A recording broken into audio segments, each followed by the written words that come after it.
अस्सलाम वालेकुम, मेरा नाम सईद अदनान है। हमारे ओरल पॉडकास्ट के पहले एपिसोड पर आप सबको खुशामदीद। हमारे साथ मौजूद एक हमारे बहुत ही अजीज दोस्त नुमान भाई जो आज हमारे साथ है और आज हम दोनों आपको ओरल कहानी सुनाएंगे। हमारे साथ रहिएगा। बढ़ते हैं नुमान भाई की तरफ। अस्सलाम वालेकुम नुमान भाई, क्या हाल है आपके? वालेकुम अस्सलाम अदनान भाई। नुमान भाई, आपके पास इतनी कहानी होती है शेयर करने के लिए, मैंने सोचा कि मैं अपना चैनल बना लूँ ताकि आवाम भी सुन लें। जी बिल्कुल अदनान भाई, हम हर हफ्ते एक नई कहानी लाएंगे जो हमारी ऑडियंस को ज़रूर पसंद आएगी इंशाल्लाह। तो नुमान भाई, बिना वक्त ज़ाय किए बढ़ते हैं अपनी कहानी की तरफ। अदनान भाई, आज जो हम कहानी सुनाने जा रहे हैं वो है रहीम नामी एक कराची के रहने वाले लड़के की। अदनान भाई, रहीम बचपन से ही अकेला था। इसके मॉम डैड की डेथ हो चुकी थी और इसे इसके दादा दादी ने पाला। फिर एक दिन उनका भी इंतकाल हो गया। रहीम अकेला रहता था और एक फैक्ट्री में काम करता था। किराए के घर पे बड़ी मुश्किल से गुजारा करता था। रहीम को एक दिन इसके ऑफिस के एक दोस्त ने अपने घर दावत पर बुलाया। सही है। शायद रहीम का इसके अलावा और कोई जानने वाला था भी नहीं। रहीम उसके बताए हुए वक्त पर उसके घर पहुंच गया। लड़कों ने बारबेक्यू पार्टी की और उसके बाद छत पर ही सिगरेट वगैरह पीने बैठ गए। अदनान भाई, लड़के आपस में बैठे बातें कर रहे थे कि इसी वक्त रहीम की नज़र थोड़े फासले की छत पर खड़ी एक बेइंतहा खूबसूरत लड़की पर पड़ी। वो लड़की उसे मुस्कुराकर देख रही थी। रहीम ने भी इसे मुस्कुराकर देखा और फिर थोड़ी देर के बाद वो लड़की वहां से चली गई। इस तरह थोड़ा वक्त बैठकर रहीम भी अपने घर वापस आ गया। सही है। अदनान भाई, 2-4 दिन तो यूं ही गुजर गए। एक दोपहर रहीम के घर का दरवाजा नॉक हुआ। रहीम ने दरवाजा खोलकर देखा तो एक साहब उसके दरवाजे पर खड़े थे। इन्होंने रहीम से इजाज़त मांगी कि क्या मैं अंदर आ सकता हूँ, मुझे आके वालिद वालदा से कुछ ज़रूरी बात करनी है। रहीम ने उन्हें बताया कि मेरे वालिद वालदा तो बचपन में ही फौत हो चुके हैं। मैं इस घर में अकेला रहता हूँ, आपको जो भी बोलना है मुझसे बोलिए। उन साहब ने कहा कि बेटा, बुरा ना मानो, निकाह की बात करना कोई गुनाह नहीं है। हम आपसे अपनी बेटी के रिश्ते की बात करने आए हैं। आप कुछ ही दिन पहले अपने एक दोस्त की छत पर बैठे थे। हमारी बेटी ने आपको देखा और अब उसने हमसे जिद की है कि मुझे इसी लड़के से शादी करनी है। बेटा, हमने इसे कई रिश्ते दिखाए पर इसने किसी के लिए हाँ नहीं कहा।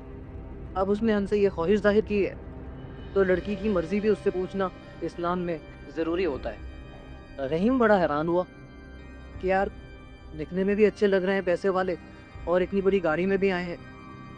मैं एक छोटे से किराए के घर पर रहता हूँ, ये क्या मुझसे रिश्ते की बात कर रहे हैं। उन साहब ने रहीम से कहा कि बेटा, क्योंकि आपका इस दुनिया में कोई नहीं है तो रिश्ते की बात करने के लिए आपको ही हमारे पास आना पड़ेगा। और अदनान भाई, रहीम बड़ा हैरान था कि यार ऐसी क्या वजह है जो ये मुझसे डायरेक्ट आकर रिश्ते की बात कर रहे हैं। और ये था भी गरीब। और ये था भी गरीब। फिर? खैर, उन साहब ने कहा बेटा, आपका कोई तो रिश्तेदार होगा। तो रहीम ने जवाब दिया, अंकल मेरा तो सिर्फ एक वही दोस्त है जिसके घर पर मैं उस दिन बैठा था। अंकल ने कहा नहीं बेटा, हमारे घर का ये उसूल है कि हम नामहरम लड़कों को घर पे नहीं आने देते, क्योंकि आपसे हमारी बेटी का रिश्ता होने वाला है। आप हमारी फैमिली का हिस्सा हो, आप आ सकते हो। उन साहब ने रहीम से पूछा कि बेटा, क्या हम आपकी तरफ से हाँ समझें। रहीम बड़ा हैरान था और कंफ्यूज भी था। क्या पता लड़की कैसी हो। बहरहाल वो साहब वहाँ से चले गए। रहीम उनके जाने के बाद भी सोच में पड़ा रहा कि यार ऐसी क्या वजह है कि मुझसे शादी करने के लिए रिश्ता खुद चल कर आया। बहरहाल अदनान भाई, जो वक्त रहीम को उन्होंने दिया था वो उस वक्त तैयार होकर उनके घर पर पहुंच गया। अच्छा। अब अदनान भाई, जब वो उनके घर में दाखिल हुआ तो उनका घर देखकर वो हैरान रह गया। बेइंतहा आलीशान घर, बेहतरीन सोफे, बेहतरीन झूमर लटके हुए। रहीम को यहाँ पर मजीद कंफ्यूजन हुई कि यार ये क्या वजह है कि ये मुझसे रिश्ता करना चाहते हैं। और लड़की थी भी खाते पीते घर की नुमान भाई। बेटी इनकी खूबसूरत, पैसा इनके पास, तो फिर क्या वजह है जो ये मुझसे अपनी बेटी की शादी करवाना चाहते हैं। बहरहाल रहीम अभी इस सोच में गुमसुम ही था कि वो लड़की चाय की ट्रे लेकर आ गई। अदनान भाई, वो लड़की बेइंतहा हसीन थी, घुटनों तक लंबे बाल, बड़ी बड़ी आंखें, खूबसूरत चेहरा। अब अदनान भाई, रहीम भाई से ना नहीं कहा गया। उन्होंने फौरी तौर पर शादी के लिए हाँ कर दिया कि क्या पता बाद में इतना अच्छा रिश्ता मिले भी या नहीं, क्योंकि ये था भी अकेला और शादी के लिए रिश्ता ढूंढने वाला भी कोई नहीं था। अब कुछ अरसा इनका मिलना जुलने का सिलसिला ऐसे ही जारी रहा और उसके बाद सादगी से इनकी शादी हो गई। अच्छा, शादी हो गई इनकी? जी, शादी हो गई। अच्छा, रहीम का वो दोस्त शादी में शरीक नहीं हो सका, उसकी वालदा की तबीयत ठीक नहीं थी और इनकी शादी हुई भी सादगी से थी।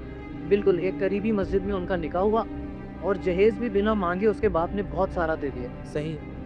शादी के बाद अदनान भाई कुछ अरसा तो सब कुछ बिल्कुल सही चलता रहा, लेकिन अदनान भाई कुछ अरसे बाद एक रात रहीम की जब नींद से आंख खुली तो उसने देखा कि उसकी बीवी बिस्तर पर भी मौजूद नहीं है। अब रहीम ने अपनी बीवी को सारे घर में तलाश करना शुरू किया, लेकिन अदनान भाई वो घर में कहीं मौजूद नहीं थी। अभी रहीम उसे ढूंढ ही रहा था कि उसे छत से बातें करने की आवाज़ आई। रहीम ने छत पर जाकर देखा तो उसकी बीवी रात के 3 बजे खुले बालों के साथ अंधेरे में खड़ी किसी से बातें कर रही थी। रहीम ने डरते डरते उसे आवाज़ दी तो उसकी बीवी ने पलटकर उसे देखा। रहीम ने कहा, बेगम रात के 3 बजे आप यहाँ छत पर क्या कर रही हो? तो उसकी बीवी ने जवाब दिया कि मैं थोड़ा टहलने के लिए आई थी। रहीम बड़ा हैरान हुआ कि रात के 3 बजे छत के ऊपर टहलने की क्या ज़रूरत थी, आप नीचे भी टहल सकती थी। खैर रहीम ने अपनी बीवी से कहा कि चलिए नीचे चलकर सो जाते, और ये दोनों नीचे आ गए। अगले दिन सुबह उठकर रहीम अपने ऑफिस चला गया। दूसरे दिन रात के खाने के टाइम पर जब रहीम ने दाल रोटी देखी तो आज उसका दिल किया कि यार काश आज चिकन बिरयानी होती। अभी रहीम ये सोच ही रहा था कि उसकी बीवी का हाथ आगे आया और प्लेट में चिकन बिरयानी डालने लगी। रहीम ने हैरान होकर पूछा कि ये बिरयानी कहाँ से आ गई? तो उसकी बीवी ने जवाब दिया कि ये पड़ोस वालों ने भिजवाई थी, थोड़ी सी मैंने खा ली है, थोड़ी सी आप खा लीजिए। रहीम ये सुनकर बड़ा हैरान हुआ कि यार पहले तो मुझे कोई पड़ोस वाला खाने पीने को कुछ बेचता नहीं था, जब से बीवी आई है मोहल्ले में मेरी इज्जत बढ़ गई है। अब अदनान भाई दिन गुजरते गए, रहीम के हालात माली तौर पर बहुत बेहतर हो गए। इसकी नौकरी भी बहुत अच्छी जगह लग गई, रोजाना इसे अच्छे अच्छे खाने खाने को मिलते। लेकिन रहीम मोटा होने के बजाय मजीद वीक हो रहा। अच्छा नुमान भाई, वो खा तो पी तो अच्छा रहा था, पर वो मोटा होने के बजाय बिल्कुल वीक हो रहा था वो। जी हाँ, बजाय इसके कि उसका वजन बढ़े या सेहत बने, उसकी सेहत खराब हो रही थी। एक रात नींद में से इसकी आंख खुली तो इसने फ्रिज से जाकर पानी पीने के लिए फ्रिज खोला। फ्रिज खोलते ही इसे मिठाई से भरा एक टोकरा नजर आया। रहीम बड़ा हैरान हुआ कि ये टोकरा कहाँ से आ गया। बहरहाल उस रात तो रहीम सो गया। अगले दिन सुबह उठकर इसने अपनी बीवी से पूछा कि ये मिठाई से भरा टोकरा किसने भेजा है? तो बीवी ने जवाब दिया कि ये टोकरा पड़ोस वालों ने भेजा था। रहीम बड़ा हैरान हुआ कि यार इतना ज्यादा बड़ा टोकरा हमारे घर पर भेजने की क्या जरूरत थी, हम तो सिर्फ 2 अफराद हैं। बहरहाल रहीम अपने ऑफिस चला गया। अदनान भाई घर वापस आकर इसने जब दोबारा फ्रिज खोलकर देखा तो वो टोकरा अंदर मौजूद नहीं था। इसी तरह कंफ्यूजन में रहीम दोबारा सो गया। अगली रात फिर से इसकी आंख खुली तो इसने अपनी बीवी को बिस्तर पर ना पाया। कमरे के बाहर से ऐसी आवाज आ रही थी जैसे कोई बहुत ही जोर जोर से कुछ खा रहा हो। रहीम ने डरते डरते जाकर देखा तो इसकी बीवी फ्रिज खोलकर उसी मिठाई के टोकरे में से इस तरह मिठाई खा रही थी जैसे वो मान लो कि 3-4 दिन की भूखी हो। रहीम ये अंदाज देखकर बड़ा घबराया। अब इसको थोड़ा थोड़ा सा शक होने लगा, यानी कुछ गड़बड़ है। जी हाँ, कि मेरी बीवी पर कुछ तो है। बहरहाल रहीम उस रात जाकर अपने कमरे में चुपचाप से सो गया। वो लेटा, डरते डरते इसकी आंख लग गई। सुबह उठकर ये अपनी बीवी से बात किए बिना या उसका सामना किए बिना घर से निकल गया और सीधा जा पहुंचा एक आलिम बाबा के पास। उसने चिल्ला काटकर इससे एक ऐसी बात कही जो सुनकर वो हैरान परेशान हो गए। यानी कि इसकी बीवी में जिन है। बाबा ने उससे कहा कि तुम्हारी बीवी पर कोई जिन नहीं है, बल्कि तुम्हारी बीवी खुद एक जिन है। यानी उसकी शादी जिन्नातों में हो गई थी। जी हाँ अदनान भाई, इसकी शादी जन्नत में हो चुकी थी। लेकिन रहीम को इस बात पर यकीन ना आया। इसने बाबा से कहा कि बाबा जी उनका घर है, मोहल्ला है पूरा, मैं उनके घर गया हूँ, बैठा हूँ साथ, हमारी शादी हुई है, आप कैसी बात कर रहे हैं, ज़रूर उसके ऊपर कोई साया है। बाबा ने कहा बेटा तुम मानो या ना मानो, तुम्हारी शादी जन्नत में हो चुकी है, अब तुम फटाफट अपना सामान पैक करो और इस शहर से दूर निकल जाओ। अदनान भाई रहीम को इस बात पर बिल्कुल यकीन नहीं आया। इसने बाहर निकलकर, क्योंकि इसका कोई जान पहचान वाला था नहीं, अपने उसी दोस्त को फ़ोन किया। इसने कहा यार मेरी शादी हुई है तेरे मोहल्ले में। दोस्त ने कहा यार तू इस तरह गायब हो गया है कि अब तो मिलता भी नहीं है, दिखता भी नहीं है, नौकरी भी तूने छोड़ दी, किस घर में तेरी शादी हुई है तूने मुझे ये भी नहीं बताया, शादी तूने मेरे मोहल्ले में की है। रहीम ने कहा यार ऐसे ऐसे वाक़यात हो रहे हैं, मैं एक बाबा के पास गया हूँ और उन्होंने कहा है कि ये तो लड़की ही जिन है, अब तो खुद ही बता ऐसा हो सकता है, वो तो तेरे मोहल्ले में रहने वाली लड़की है। रहीम के दोस्त ने उससे पूछा कि भला ये कौन सा घर है यार जहाँ तूने शादी की है? तो रहीम ने उसे जवाब दिया कि ये फला फला घर है जो तेरे सामने वाला घर है। अब उसके दोस्त ने एक ऐसा जवाब दिया जो सुनकर रहीम भी बड़ा हैरान हो। उसने कहा भाई किस घर की बात कर रहा है? वो घर तो हमारे पैदा होने से भी पहले का खाली पड़ा है। यार नुमान भाई ये तो बहुत अजीब बात है यार, ऐसा भी हो सकता है। हमारी नानी दादी बताती है कि उस घर में एक साया है। रहीम ने ये सुनकर पौध कट कर दी और सोच में पड़ गया। उसने कहा यार ऐसा तो हो नहीं सकता, ज़रूर मेरे दोस्त को कोई गलतफहमी हुई है और इस बाबा को भी कोई गलतफहमी हुई है। मैं एक काम करता हूँ, अपनी बीवी के पास जाता हूँ, उसे उसके मायके लेकर जाता हूँ और वहीं इन बातों का खुलासा होगा कि आखिर मसला क्या था, इसके ऊपर किस चीज़ का साया है जो आपने इसकी शादी मेरे साथ करवा दी। और कम से कम आप मुझे सच तो बताते। रहीम ने घर पहुंचकर अपनी बीवी से कहा कि फौरन तैयार हो जाओ, हम तुम्हारे बाबा के घर चल रहे। ये सुनकर बीवी भी तैयार होकर गाड़ी में बैठ गई।